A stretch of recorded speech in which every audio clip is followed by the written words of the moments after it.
Today's khutbah is focused on 3 ayat of Surah Yusuf. Surah Yusuf is of course one long story account of the events that took place in the life of Yusuf alayhi salam. And this is much later in the story, so I'm going to fast forward to the part that, just to give you some background of what these 3 ayat have to do with before I talk about the lessons that come from them. This is a part of the story where Yusuf alayhi salam has been separated for some time from his family. He was thrown into a well. From there ended up being a servant. From there, falsely accused, he ended up in prison. And from there, he's also been released from prison now, and he serves as a minister.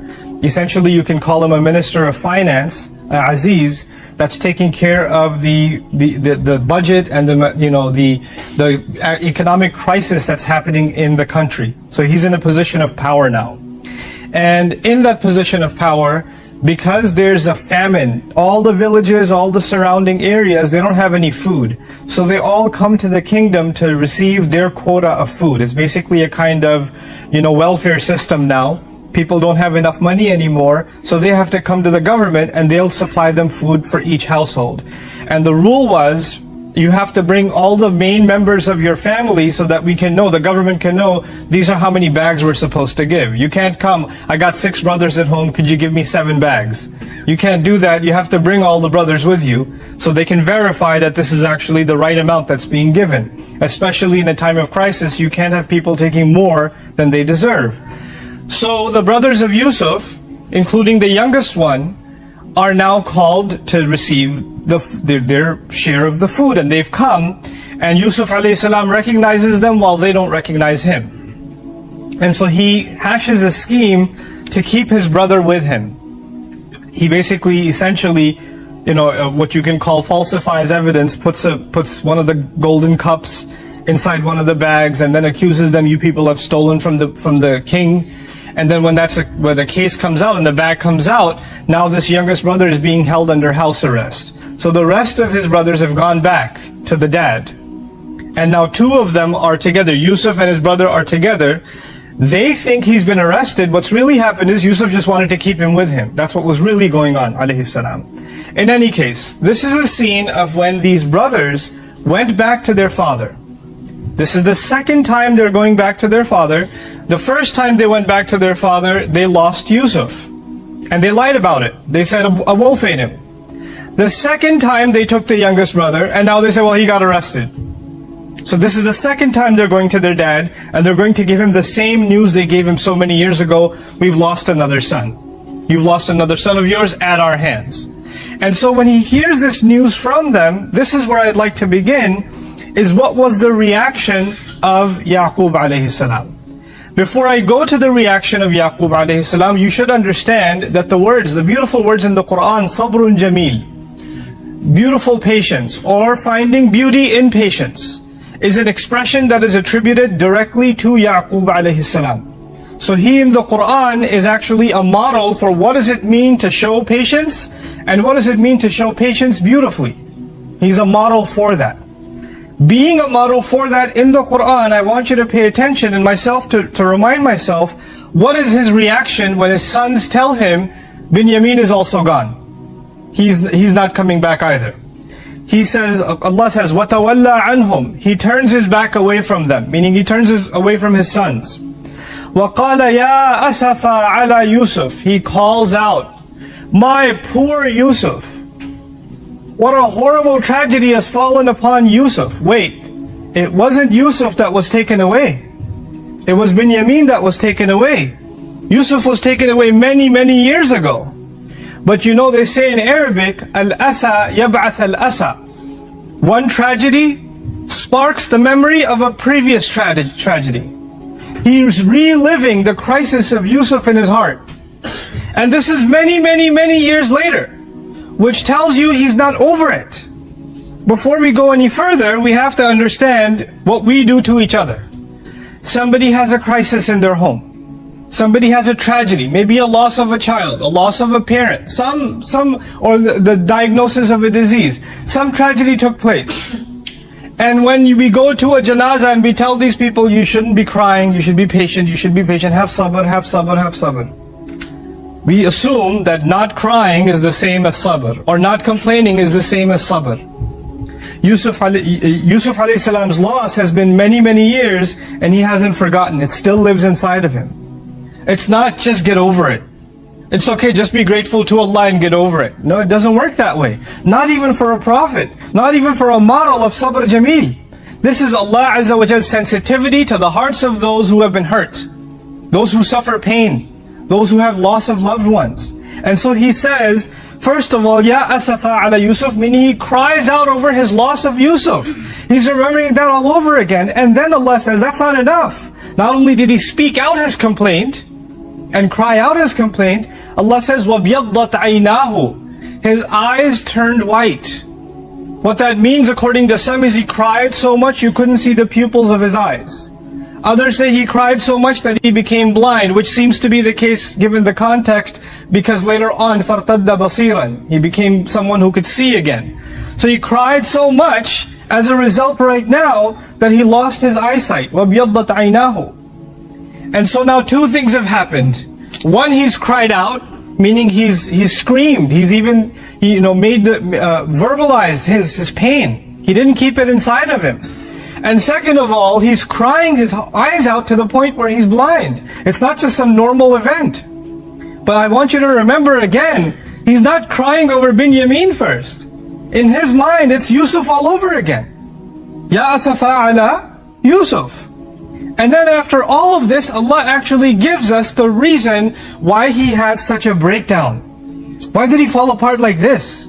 All this time he was okay with what happened with Yusuf, and all of a sudden, what's wrong with you? Allah says, فَهُوَ كَظِيمٌ. This is why we pay attention to every letter and every word in the Quran. The ayah is not وَهُوَ كَظِيمٌ. That would have been jumla haliyah.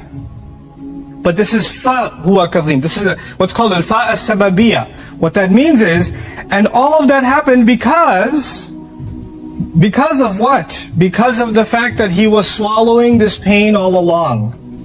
He had been keeping that pain inside of him all this time. And now this one little thing happened, this one more event happened, the loss of his youngest son again, and he couldn't take it in anymore. What we're learning now is there are people of great patience.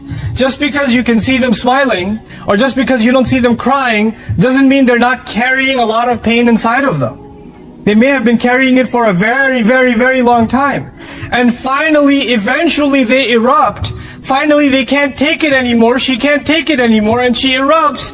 And you say, what happened to her all of a sudden? Why'd you go crazy like that? I mean, you were perfectly fine last time, last week, last month, a couple of years you didn't say anything, and all of a sudden you're going psycho? What happened to you? This is actually what we do because we don't realize somebody may be carrying pain inside of them, even if they're not letting it outside. This is Allah telling us that this has been an ongoing thing with him. فَهُوَ كَظِيمٌ. It's not even Kazim, it's Kazim, it's Ism Sifa. To illustrate this is a long-standing problem inside the heart of Yaqub alayhi salam. But then we learn the flip side of this equation. On the one hand, you have this man who's dealt with so much deep and profound sadness. And on the other hand, what he has is an unsupportive family. His sons are not very sensitive to him, not very respectful to him, and not very caring. You know, in a lot of families, just because somebody does their physical responsibilities, look, I clean the place, or I provide, I pay the paycheck, I support financially, or I do my chores. That's your contribution to the household. That's it. Don't ask me anything else. This is kind of the case with his sons. His sons are in fact providing for the household. They're the ones who went out to get the food, didn't they? They're the ones that are taking care of many responsibilities in the house. Earlier on in the surah, we even learned, نَحْنُ عُصْبَةٌ. They're a powerful bunch. So they are supporting the household in many physical ways. But that doesn't mean that you're a good member of the family or a supportive member of the family. When a member of the family is in pain, it's very common to dismiss or to find sympathy for someone you don't know. If somebody you don't know is crying, if somebody you don't know is sad, if somebody you don't know is complaining, you're like, oh, my heart goes out to those kids. My heart goes out to those elders. Look at those pictures. But if your own brother was crying, if your own family member was crying, get over it, man. Come on, I know this is drama. Just move on. In other words, it's very easy for us to become insensitive to our own, to not look at the feelings and the sentiments of our own, to just completely gloss over them. And that's what they do even with their father. Their father's crying at this point, and what do they say? First of all, Tallahi, which is not translated, I swear to God. Ta is used for ta'ajjub actually. You know, even if you know a little bit of Arabic, normally the Arab says Wallahi. But here the ayah says Tallahi. Tallahi means I swear to God. Like they start yelling at him. Tafta'u tadhkuru Yusuf? Are you going to keep mentioning Yusuf? Could you cut it out already? We're not talking about Yusuf right now. We're talking about Binyamin. Seriously, Yusuf again? And tafta'u is also, it's not mentioned, وَلَا يُتَكَلَّمُ بِهِ إِلَّا مَعَ الْجُحُدِ. It's never used except when you're making an argument. When you're arguing and becoming upset with someone, that's when the word tafta'u is used. Are you still going to talk about Yusuf? And on top of all of that, the asalib of ta'ajjub in this ayah, there first of all, talla is used, which is strange. Tafta'u by itself is a rare word to use. Then it's commonly used as ma tafta'u, but the ma isn't used, which suggests, their anger and their shock and their loudness more than usual against their father. Tallahi, tafta'u tadhkuru Yusuf, hatta takuna haradan. Are you going to keep talking about Yusuf? Get over it already. Look at this. Has he been talking about Yusuf? No. He was holding it inside. Quran tells us he was swallowing it all in. It's this, after a long time, he couldn't take it anymore. And he cried out, Yusuf. But these young men are so impatient and so not willing to hear the cries of their father. They snap at him. Get over it already, old man. Why are you bringing it up again? And when they say this to him, they say, Hatta takuna haradan. Until you become harad. Harad in Arabic is actually al-muhradu, al-haliku maradan, someone who's about to die out of disease. Alladhi la hayyun fayurja, wa la yamut, wa la mayyitun fayu'as minhu. In other words, someone not quite alive, that you're hoping they get better, not quite dead, that you can give them a funeral. Meaning someone who's paralyzed.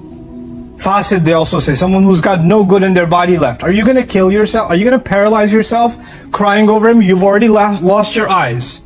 You're going to completely become disabled. Get over this already. Move on with your life. These are the kinds of things they're saying to him. And they say, you know what? Best case scenario, you become paralyzed. Worst case, أَوْ تَكُونَ مِنَ الْهَالِكِينَ. Or you'll just die.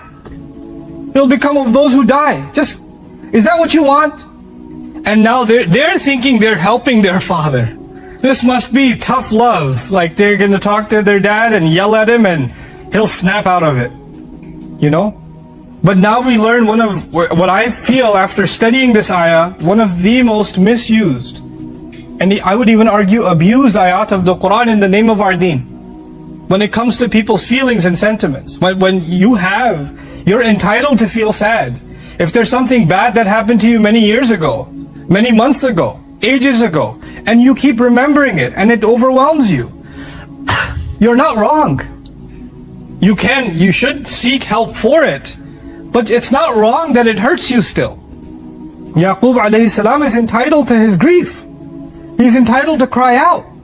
But when they complain to him like this and they yell at him like this, what does it mean? Sometimes people are in these tragic situations, but the loved ones around them or the family around them is not very sensitive. They don't want to hear it. They have no one to talk to. We're actually now kind of learning why has he been holding it in all these years? Because he had nobody to talk to. One time he opens his mouth and they snap. They don't give him a chance to speak. So what does he say? He says, قال إنما أشكو بثي وحزني إلى الله. I am only complaining about the things that I'm letting out of my heart. Bath actually means to spread, like وَبَثَّ فِيهَا. Min kulli dabbatin, Allah says. When He spread on the land all kinds of creatures. Bath is tafriq aslan. It's to spread something out. But it's used in conversation to describe something you're holding in your heart and now you're spreading it out. You're letting it go. So he says, I am only complaining about what I've been containing inside, and I'm finally letting it out. And even when I do let it out, and all of the sadness that I've been kept pent up inside, all of that which I've kept inside, I'm only complaining to Allah, not to you, not to anybody else. إِنَّمَا أَشْكُو بَثِّي وَحُزْنِي إِلَى اللَّهِ. This is what I wanted to share with you, is one of the most commonly misunderstood, ayat in the Quran. It's not taken in its context. When somebody says, I'm having this problem or that problem, people say, Akhi, complain to Allah, don't talk to me. Because Allah says, إِنَّمَا أَشْكُو بَثِّي وَحُزْنِي إِلَى اللَّهِ. Yaqub alayhi salam said, I only complain to Allah. I don't talk about my problems to anybody else. What is the context of these ayat? In these ayat, he doesn't talk to his family because his family is not what? Supportive. He doesn't have anybody to talk to. He doesn't have anybody to share his grief with. That is when he turns to his family. Whose child is that? It's okay, I'm not angry, but other people can't hear the whole... No, holding his mouth is not going to help. A walk might help. A walk might help, inshallah. Just be, we are a family community here. And yes, of course there are going to be children in the khutbah, and that's completely fine. Hey, crazy kid, I'll come after you if I don't see you, if I see you again. I'll come after you. I'll stop the khutbah and come after you. Okay, so that it's completely fine. Don't feel embarrassed if I stop and correct. We should also be patient with the presence of children. It's completely fine that they're here. It's a blessing of Allah that they're here, right? But also parents should be courteous. If your kid is a little too patan, in my opinion, then you should just pull him to the side, calm him down, and bring him back, inshallah ta'ala. Jazakumullahu khairan for understanding. Okay, in any case. So I was saying, when he says, I'm only complaining about my grief, and I'm letting out my feelings, and I'm only expressing my sadness to Allah, what he's essentially saying is, I have no one in my family that I can complain to. I have no one in my family that will understand my feelings. So the only one even when I do cry out, I have only Allah to cry out to. Even Rasulullah sallallahu alaihi wasallam, when he had a problem in his married life, he sought outside counsel. He sought help from the outside. This is the sunnah of Rasulullah sallallahu alaihi wasallam. You would say he should only complain to Allah. You have places in the Quran, like for example, a woman comes to the Prophet sallallahu alaihi wasallam and says, my husband is divorcing me, and he's saying I'm like his mother now. And she complains to him, and Allah records her complaint, وَتَشْتَكِي إِلَى اللَّهِ. But before she did ishtiqa to Allah, it's تُجَادِلُكَ فِي زَوْجِهَا. She argues, she's debating with you about her husband. And then she complains to Allah. So she had somebody to go to first, and she expressed herself. And of course then she took her matter to Allah. So it's oppressive to tell someone, don't seek help for your problem, you don't need to talk to anybody, just talk to Allah, and that should be good enough for you. That is not good advice. That is the situation of some people who have no support around them.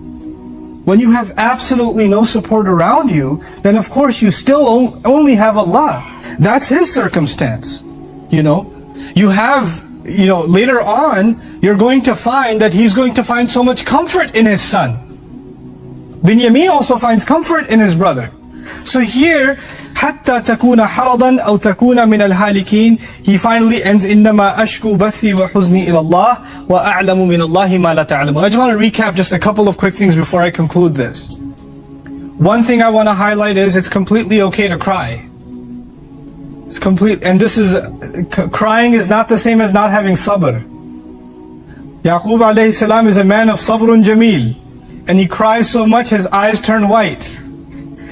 Complaining is not the antithesis of sabr. It's not if you complain to, or you've cried out and you're sad over something and you mention it even though it happened years ago. That doesn't mean you don't have patience. Those are two separate things. Yaqub alayhi salam is a man of sabr jameel, and he's at the same time a man of Ya asafa ala Yusuf. Oh my Yusuf! What has happened to Yusuf so many years later? That doesn't mean the man doesn't have sabr. So we shouldn't be insensitive to those who are suffering, especially in our families, those who are complaining in our families, and say, you need to have sabr. You shouldn't be crying. You shouldn't be complaining. You shouldn't be bringing up what happened years ago. Get over it already. We shouldn't use these kinds of words. We should have sensitivity to those who are in pain. We cannot feel what somebody else feels. You cannot feel what your son feels, what your daughter feels, what your spouse feels, what your parents feel. You cannot feel for them. They're entitled to their emotions. it's easy to dismiss them because we see them all the time and we don't see what the big deal is. You will never be able to see, I will never be able to see inside somebody else's heart. That is their pain is between them and Allah. They are just as entitled to that as any other human being. And so as I conclude this, I come back to the one that is in fact suffering from sadness. The one who has been grieving, like, Yaqub alayhi salam for Yusuf. What does he tell his sons? He says, Ya baniya idhabu fatahassasu min Yusufa wa akhihi. Look, his sons just yelled at him, you remember? It's not too long ago, they just yelled at him. And then he turns to the same sons and says, my sons, go. He's kind to them again. Go look for Yusuf. Go look for him. My goodness. Go look for Yusuf. They just yelled at you, telling you you're crazy because you're still remembering Yusuf. He's dead. Get over it.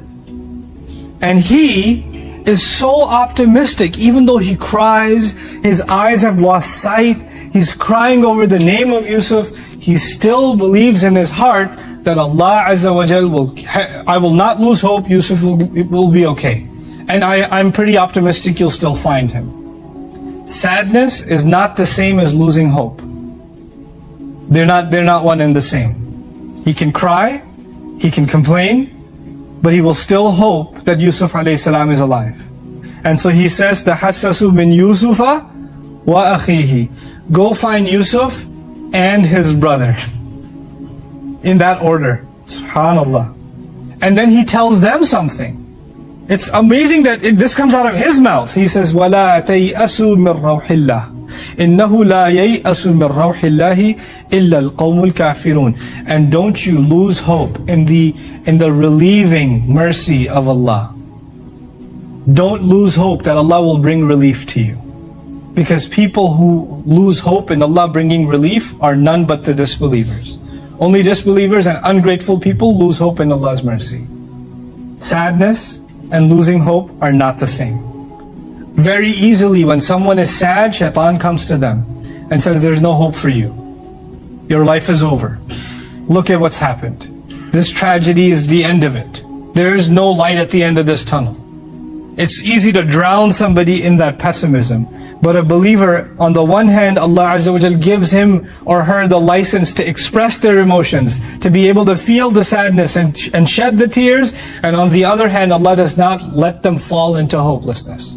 On the other hand, once you shed those tears, you come back to Allah and you expect from Allah that He will see you through your problem. No matter how impossible it seems. How possible is it that a child that was thrown in the woods is going to be recovered 20 years later? That doesn't seem reasonable. You're just holding on to blind hope. You're not being logical. That's why they're yelling at their dad. But he has hope with Allah. He doesn't let that go. So we also have to have hope in Allah. Giving somebody hope is not the same as telling them not to be sad anymore. They're entitled to that, but at the same time, to your family members, to loved ones, and to yourselves, we have to have people that carry hope. That Allah will see us through our problems, and things will become better. And if we don't do that, then to Allah Azza wa Jal, this is the same as, what's the difference between you and a disbeliever then? Imagine? We think of Iman as someone having Iman as somebody who believes in Allah, prays to Allah, accepts only one God, and disbeliever who denies Allah. These ayat are about an emotional relationship with Allah. Emotionally, we are absolutely convinced that we have to put our hopes in Him and He will see our hopes through. We have to be optimistic about Allah, and those who are not optimistic about Allah are as good as disbelievers. What's the point of your faith if you're not optimistic about Allah? If you don't expect good to come from Allah. Not only in the next life, but also in this life. Some people, shaitan comes to them and says, yeah, well, this life is going to be terrible anyway. I hope Jannah is better. That's the attitude they develop. This is also ya'is. This is also hopelessness. Yaqub alayhi salam is not saying, well, I guess I'll see Yusuf in Jannah. It's okay. No, he's saying, go look for Yusuf. Not in the akhirah. Go look for him right now. Go in Egypt and go look for him.